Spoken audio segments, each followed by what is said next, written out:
આશ્કરણને બોલાવવા આવ્યા, ઘોડા ઉપર બેસી યુદ્ધભૂમિમાં આવ્યા, યુદ્ધ શરૂ થયું અને આશ્કરણ માનસીમાં જતા રહ્યા. એની અહંતા મમતા હતી જ નહીં તો રાજ્ય આપી દેવાની વાત જ ના કરત. આ તો ભગવાનની આજ્ઞાથી આવે છે યુદ્ધમાં. માનસીમાં ચાલ્યો ગયો અને વિચારે બહુ દિવસ થયા ભગવાનને કઢી નથી ધરી, આજે કઢી ધરો. સરસ આમ કઢી બનાવી અને આવી સરસ કઢી ચાંદીના વાડકામાં તો સારી ના લાગે, કારણ કે આમ આ પીળા રંગની અને વાડકો ધોળો બેનો મેળ કેમ ખાય? એટલે સોનાનો કટોરો લીધો અને એમાં કઢી ભરી ભગવાનને આમ ધરાવવા જાય અને ઘોડો કૂદ્યો કોઈ કારણથી. રાજાના કપડા ઉપર કઢીના રેલા ઉતર્યા.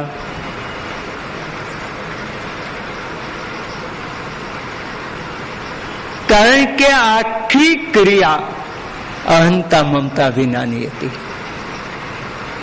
તો જ મન ભગવાનમાં જોડાયું, સેવામાં જોડાયું, માનસીમાં જોડાયું અને માનસી એની સિદ્ધ થઈ ગઈ, પ્રત્યક્ષ બની.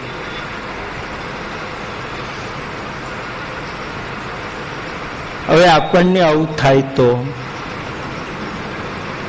નાશ થાય તો 100% છે, પણ માનો ભૂલથી થઈ ગયું આવું તો આપણે શું કરીએ? તો આપણે શું કરીએ?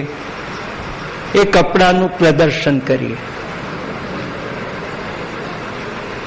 આમ એડવર્ટાઈઝ આપીએ, જો મારી પાસે કઈ નહોતું ને આમ માનસીમાં કઢી ધરાવતો હતો ને આ કપડા ઉપર છલકાઈને જેને જોવું હોય તે 5 રૂપિયા ટિકિટ ના, વધારે નહીં.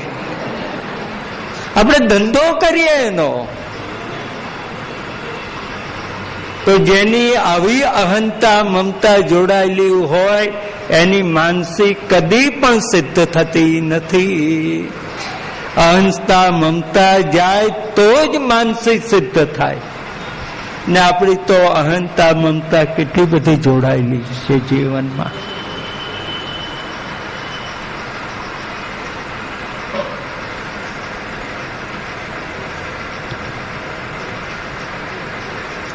તો જેનો મનના સાથે જોડાઈ ગયા અને કામદેવ ત્યાંથી નસી ગયો, પરાજય પામ્યો. મનમાં 2 જાતના વિચારો આવે, એમાં જે બળવાન વિચાર હોય તે પોતાનું સ્થાન જમાવે અને નિર્બળ વિચાર હોય ત્યાંથી નસી જાય.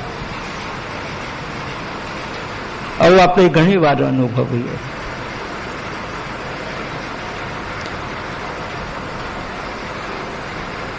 અગિયાર માળાનો જપ કરવાનો વિચાર આવ્યો અને એની સાથે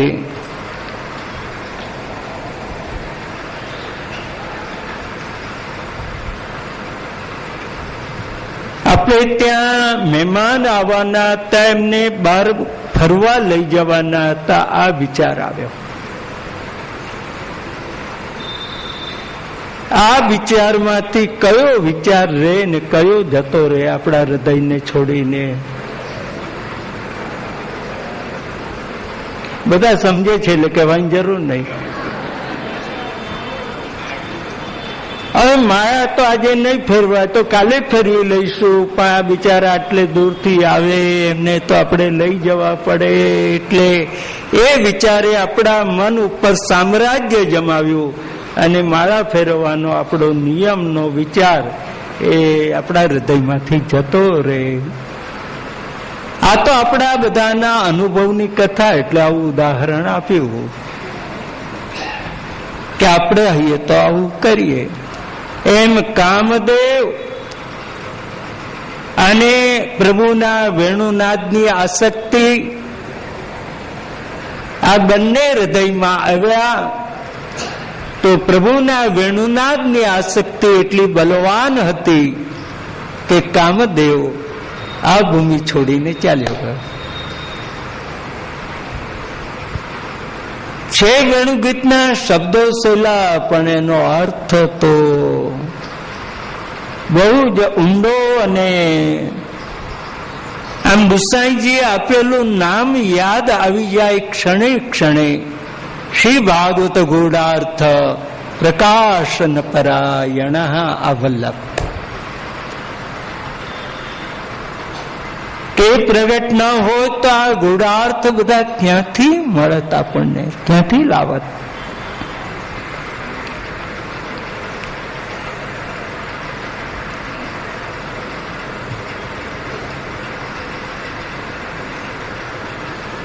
એટલે નદીઓનો સ્વભાવ બદલાઈ ગયો.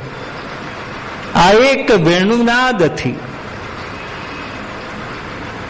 ભગવાનના ચરણ યુગલ એક જગ્યાએ સ્થિર થઈ ગયા છે. આ નદીઓ માટે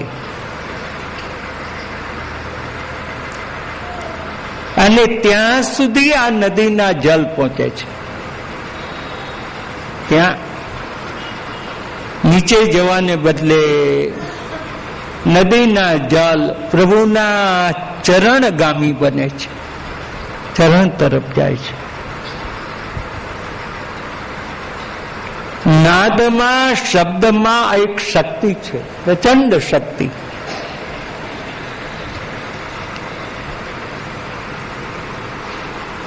આપણે આમ શબ્દ બોલીએ તો બધાનું ધ્યાન ખેંચાય ના ખેંચાય, પણ આમ અવાજ કરીએ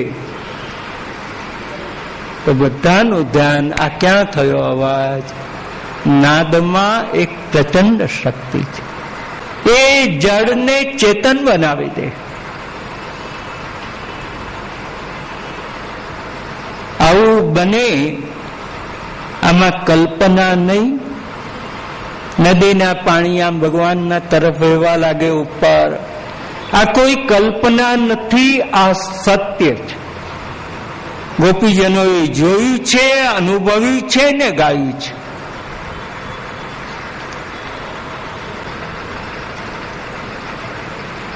શાહજહાનની એક રાણી નહીં પણ કોઈક સ્ત્રીથી જન્મેલી છોકરી, એનું નામ લવંગી. એને પણ સંસ્કૃત ભણાવે.